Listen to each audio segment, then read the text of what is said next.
Real facts మాట్లాడుకుంటే ఇండియాలో 13 నుంచి 17 ఏళ్లలో పిల్లలు 10% మంది టొబాకోను ట్రై చేస్తున్నారు. హలో ఫ్రెండ్స్, ఈ వీడియో అయితే చాలా ఇన్ఫర్మేటివ్ అండ్ చాలా ఇంట్రెస్టింగ్ ఉంటుంది. సో వీడియోని ఎక్కడ కూడా స్కిప్ చేయకుండా ఎన్ని వరకు అయితే చూడండి.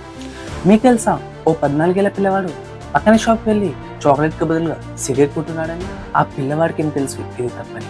ఒకవేళ తెలిసినా అతను చూసిన సినిమాలు, రీల్స్, మరి అతనికి ఉన్న ఫ్రెండ్స్ ఇది ఒక స్టైల్ అని నేర్పిస్తాయి. ఇది తప్పని తెలుసుకోలేని చాలా మంది పిల్లలు తమ బంగారు భవిష్యత్తుని టొబాకోకి బానిసలుగా మార్చేసుకుంటున్నారు. ఇది ఎవరి తప్పు? ఇది తప్ప అని తెలిసి కూడా ఖండించలేని సమాజం మరియు వ్యవస్థదే. మన మౌనం వల్లే చాలా మంది బంగారు భవిష్యత్తు నాశనమవుతుంది.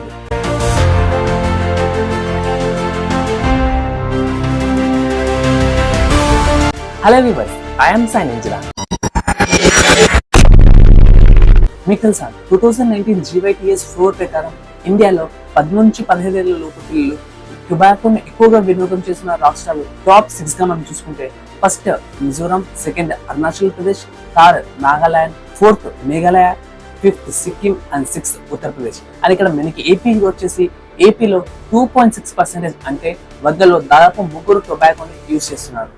అండ్ దేశంలో 2019లో 13 నుంచి 17 ఏళ్ల లోపు పిల్లలు టొబాకో యూజ్ చేసే శాతం 8.5%, అంటే 100లో 9 మంది పిల్లలు టొబాకోను యూజ్ చేస్తున్నారు.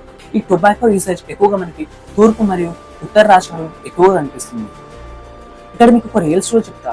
14 ఏళ్ల పిల్లవాడు హైదరాబాద్ లో తన ఫ్రెండ్స్ తో కలిసి క్యూరియాసిటీతో సిగరెట్ తాగడం అలవాటు చేసుకున్నాడు. అండ్ ఇప్పుడు అతని యొక్క హాస్పిటల్ ఖర్చు ఆ పేరెంట్స్ కి భారంగా మారింది. ఈ టొబాకో యూసేజ్ పిల్లలు ఇంతలా పెరగడానికి కారణం ఇది చాలా సులువుగా అండ్ చాలా తక్కువ ఖర్చుతో పిల్లలకి అందుబాటులో ఉండడం. ఇక్కడ ఎవరిది తప్పు? పేరెంట్స్ దా లేక సమాజందా? పేరెంట్స్ విషయానికి వచ్చేస్తే, పిల్లలకి ఫోన్ ఇచ్చాం కానీ అందులో వాళ్ళు ఏం చూస్తున్నారో తెలియదు. పిల్లలతో టచ్ లో లేకుంటే నేడు మనకు వచ్చే ఫలితం ఇదే. అండ్ నేడు స్కూల్స్ బుక్స్ మరియు మార్క్స్ మీద పెట్టేంత ఫోకస్ జీవిత విషయాలపైన అవగాహన కల్పించడం లేదు. మీడియా సిగరెట్ తాగే హీరోని స్టైల్ గా చూపిస్తూ పిల్లల మనసులో నేరుగా దృష్టిని మళ్లిస్తున్నారు. మరి దీనికి పరిష్కార మార్గాలు లేవంటే తల్లిదండ్రులు తమ పిల్లలతో రోజుకు 5 నిమిషాలు స్పెండ్ చేసి వాళ్ళకి ఇటువంటి విషయాలపైన అవగాహన కల్పించాలి. స్కూల్స్ లో anti smoking clubs and real life stories చెప్తూ పిల్లలకి ఇటువంటి విషయాల వల్ల కలిగించే నష్టాలను తెలియపరచాలి. అండ్ ఇక్కడ మీడియా బాధ్యత కూడా చాలా ఉంది. ఇన్ఫ్లుయెన్సర్స్ తమ యొక్క రీల్స్ లో సిగరెట్ తాగే స్టైల్స్ నే కాకుండా వాస్తవ విషయాలు తెలియపరచాలి. అండ్ గవర్నమెంట్ స్కూల్స్ కి దగ్గరగా ఇటువంటి టొబాకో అమ్మే షాప్స్ ఉండకోకుండా కఠిన చర్యలు అయితే తీసుకోవాల్సిన అవసరం ఎంతైనా ఉంది.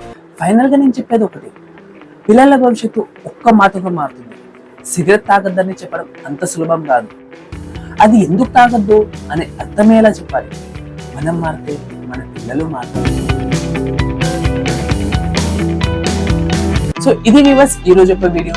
ఈ వీడియో మీకు ఇన్ఫర్మేటివ్ అనిపిస్తే డెఫినెట్గా వీడియోని లైక్ చేయండి. ఛానల్ కొత్తగా వచ్చింటే సబ్స్క్రైబ్ చేయండి. ఈ video me friends and family members కి షేర్ చేయడం మర్చిపోకండి.